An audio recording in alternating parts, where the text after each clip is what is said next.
Welcome back. Well, today we are going to do a little touring of the Fancy Schmancy Antique Mall. Now, they have 3 floors plus a basement, so it's a total of 4 floors. And I have focused on the second and third floors in the past because that's where they have the things that I tend to pick up. However, they have a lot of other things there on the other floors, and I thought you might like a chance to take a look at them, even though, as I say, not the sort of thing I usually deal in. So, when we come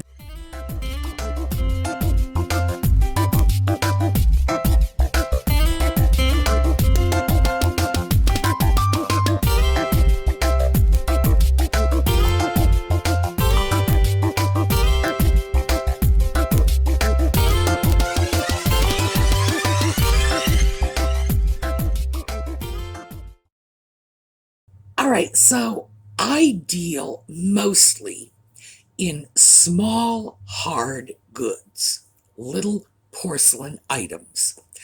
I deal in vintage and antique items.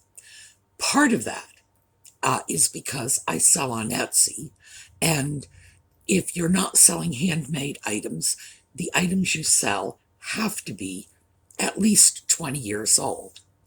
But it's also my preference. I like the older things. A lot of the newer things just really don't have that same strong appeal for me. So that tends to be why I stick with what I stick with. I don't deal with furniture, for example.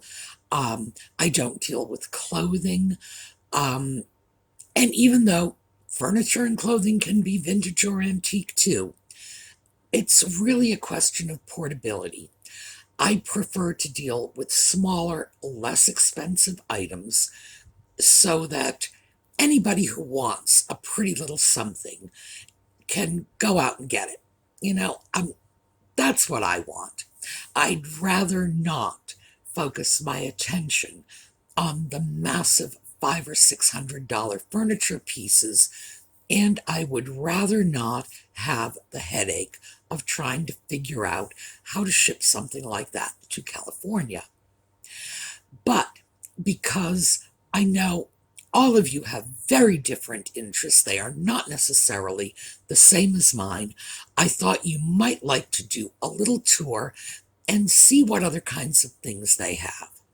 So, the very first thing we are going to do is take a little look at a unique feature of the building. Now, let me apologize going in because the sound on this, I was in a stairwell going to the basement, so it is going to sound like I'm in an echo chamber. Sorry about that. Let's go. Well, let's start with this because it's so interesting.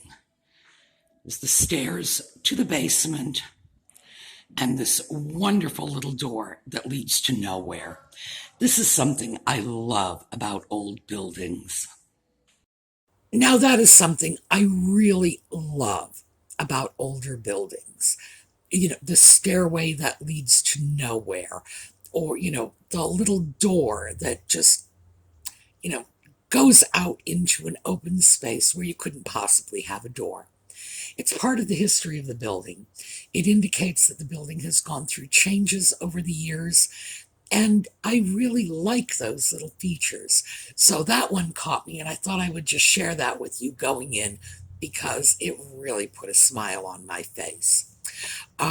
When I first went down into the basement, I wasn't really sure what they had down there. So the very first area I walked into had a lot of art, and I was a little surprised because these were not antique pieces. In fact, many of them were probably not even vintage. I'm sure some of them were quite new. So it was a bit of a change for me to see something like that in an antique mall.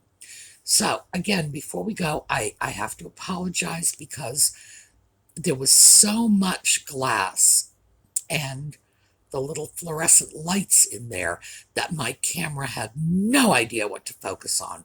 So the focus is going in and out.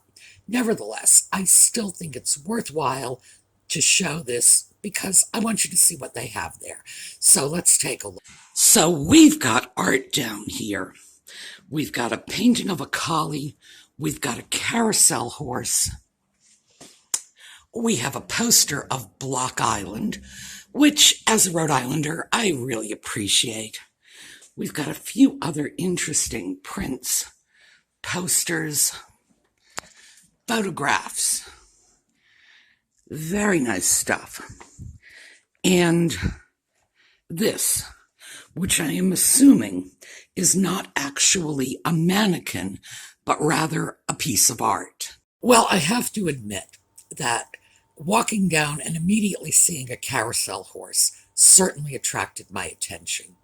Also, the Block Island poster, because I don't think anybody who isn't from Rhode Island knows what Block Island is. Did I say that right? Yes, I did. Okay. Yeah, Block Island is sort of like, it's on the local radar. But once you get out of Rhode Island, people say, huh, Block Island? What is it, an island made of blocks? No, so that one caught my attention. But the mannequin art thing, I'm going to assume that is some sort of contemporary art piece. That did surprise me. I assume it could be vintage, but certainly not antique, and I was just not expecting so much in the way of reasonably contemporary things. However, a lot of the things in the basement were really interesting, and that was just sort of scratching the surface. So let's see, what do we have? Oh, yes. Next up, in the basement, I was totally thrown by this because I've been in a lot of antique malls, shops, etc., and never seen anything like this in any of them. So, well, once we got past the teapots, we moved into a section of wigs. Prices are good, $15. I'm not sure how I feel about the idea of used wigs, but still, $15 is an awfully good price if you can figure out how to properly sterilize them. Yes, wigs. And there were a lot of wigs there. I just sort of scanned around, but there had to have been at least 3-4 dozen wigs. I don't know very much about wigs. I do know that a good wig can go in the hundreds of dollars. Actually, a very good wig can go into the thousands. I don't know if those were high quality wigs or if they were synthetic hair wigs. And there are two reasons for that. One, I don't think you ought to be, touching things that somebody might end up putting on their head. Number one, who knows what's on your hands, and you could be contributing to someone else's health problems. And also, I'm not really sure I want to be the one touching something that's been on somebody else's head. So I don't know if they were real hair or synthetic. Some of them looked synthetic. And I do know an awful lot about synthetic hair just from dealing with dolls. And they have a certain look to them. They're just a little shinier, a little more plasticky looking than any real hair would actually be. So I think some of them were probably synthetic. I can't say if I know that $15 is a good price for a synthetic wig. I can certainly say, if any of them were human hair, that $15 is a very good price for a human hair wig. But I was floored. I was certainly not expecting to see wigs down in the basement. But there were all kinds of things down there. And I will show you the others.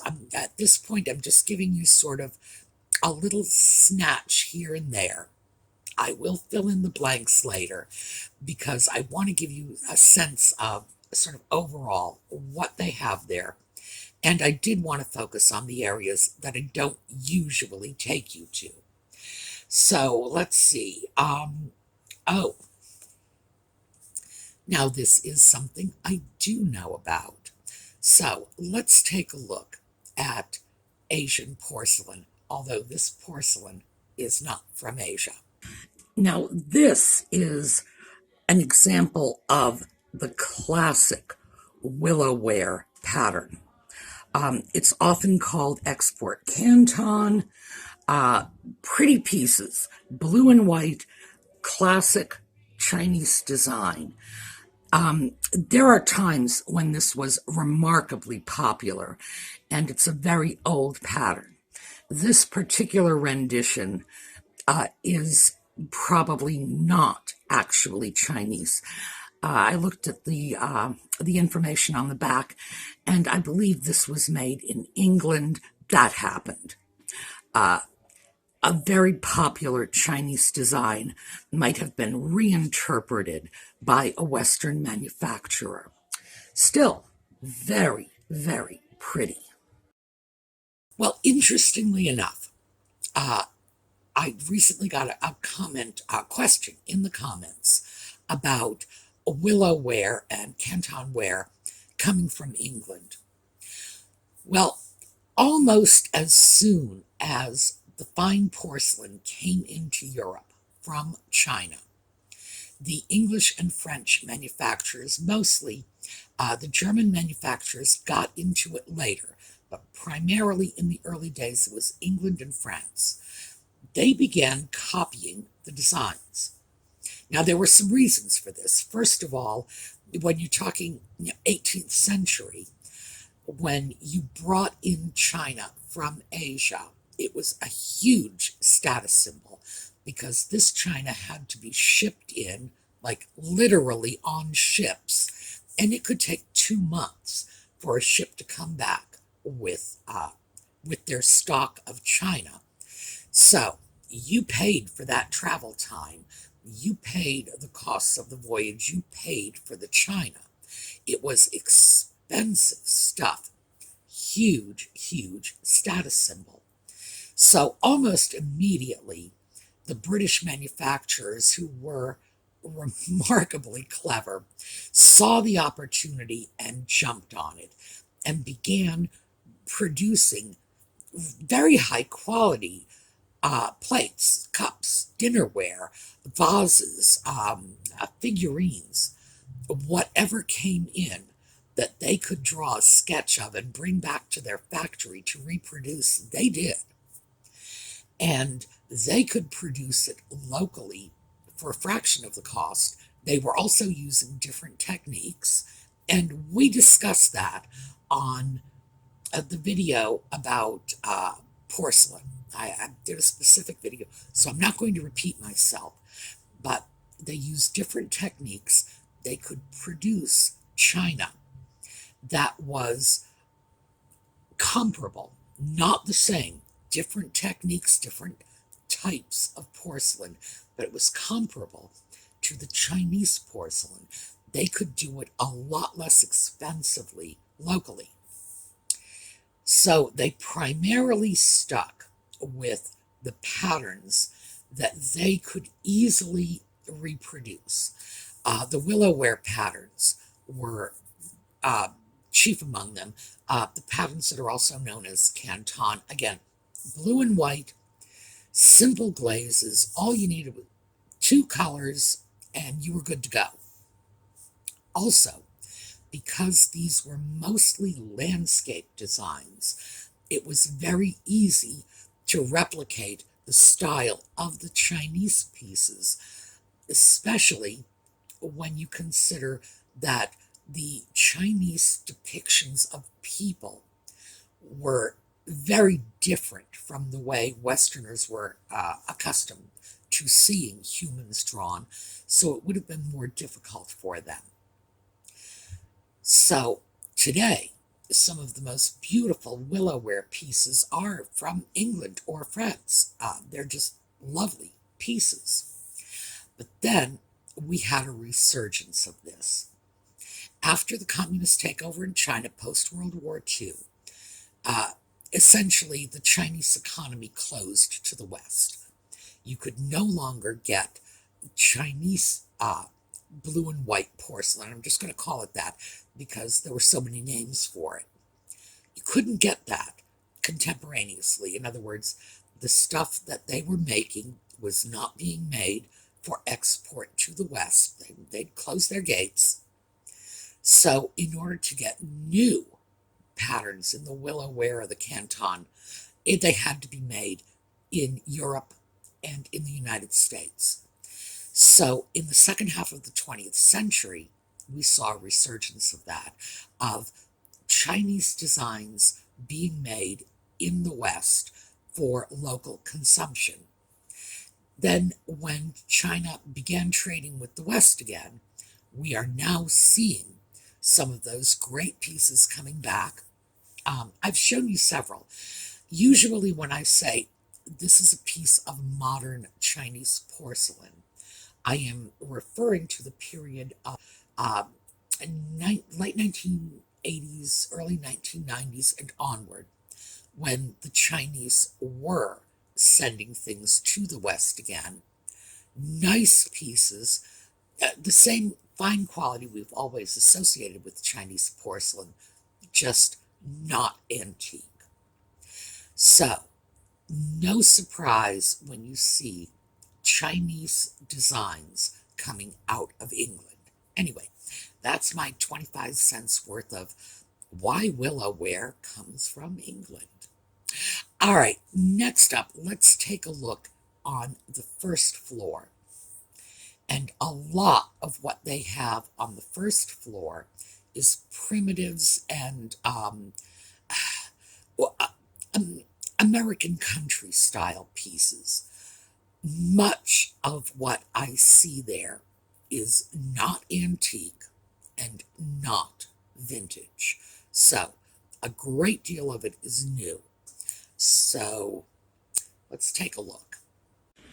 So the last time we were here, we started upstairs and really didn't do much viewing on the first floor. As you can see, primitives are a big part of what is down here on the first floor. So we're going to look around, but before we do that, $75. Nice. It looks to me like this shade has been recently restored. Nevertheless, nice piece. So we're going to poke around. Interesting. And see what we can find. Again, the camera was having a very hard time focusing, and I found that that particular one is a beast when you have a lot of bright light and a lot of reflective surfaces. So, in the future, I'm going to be taking a different camera, and I shouldn't have those problems. Nevertheless, I have the footage, and I wanted to share it with you. Lots of primitive items, much of which was, in that particular booth anyway, modern, contemporary pieces, things like candles and pottery that's recently made. Certainly, there were a few items that, like that unusual lamp. Oh, by the way, I don't mean the one with the the vintage fiberglass shade. That was definitely vintage, but there was the other one, the taller wooden lamp. Don't know what that's all about. That was definitely a contemporary styled piece. My guess is that it was probably 80s or 90s. That sort of thing was popular then, but I didn't take a particularly good look at it. So that's just an off the cuff. This is what I think it is. A lot of newer stuff, a lot of primitive style stuff, not necessarily what I would consider true primitives. Around here, we're in the middle of farmland. So my idea of primitive is someone went out and got it off a farm, cleaned it up and hauled it into a store. That's primitive. But it's that general style. So thought you might like to take a look at it. That was just one booth of many. I've got several others that I filmed for you as well. So finally, I wanted to show you an interesting piece of furniture, and I did get a lot of film of furniture there, but this is a piece that I am going to call Gothic Revival, and I do some explaining in the filming of why. Okay, $320. And this is something that I would not actually call Eastlake. I would call this Gothic Revival. It's a dining room piece. They're calling it a server. I would be more inclined to call it a sideboard, but hey, tomato, tomato. And it has our Eastlake elements, the incised designs, the applied decoration. So here's why I would be more likely to call it Gothic Revival. Our really interesting head here. I do not know what that is. A green man, the north wind. Very popular motif during the period. Remember, Eastlake arts and crafts, particularly the renditions in the United States, were much more inclined to have naturalistic elements in it, like this. Very impressive piece. Well, we've discussed the fact that the Eastlake style is a Gothic Revival style. Charles Locke Eastlake was in love with 15th century furniture. Go figure. Actually, we've explained that too. He was very turned off by the mass-produced furniture of the Victorian era. He felt it was cheap, lacked style, lacked value, and so he hearkened back to the good old days when a piece of furniture was a piece of furniture and you could sit on it and pass it down through 30 generations of your descendants. So it's not surprising that a Gothic Revival piece would have Eastlake elements, nor is it surprising that an Eastlake piece would have Gothic elements. Gothic elements are in fact a part of Eastlake design. I would call that piece a Gothic Revival piece rather than an Eastlake piece, because that little head, green man, north wind, I don't know, fairly common design type, that is clearly Gothic Revival, no two ways around it. The embellishments, and that was the applied wood pieces on the cabinet doors, those leafy designs, not Eastlake in style. So that's one of the reasons I would hesitate to say this is an Eastlake piece, and instead sort of defer to the general Gothic Revival category. Probably same period as Eastlake. that was part of the Gothic revival period as well. So I thought you would get a kick out of seeing these things.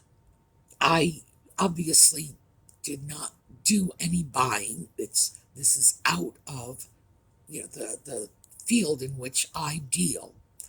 But because, as I say, my way is not the only way, I thought you might like to take a look at what's there.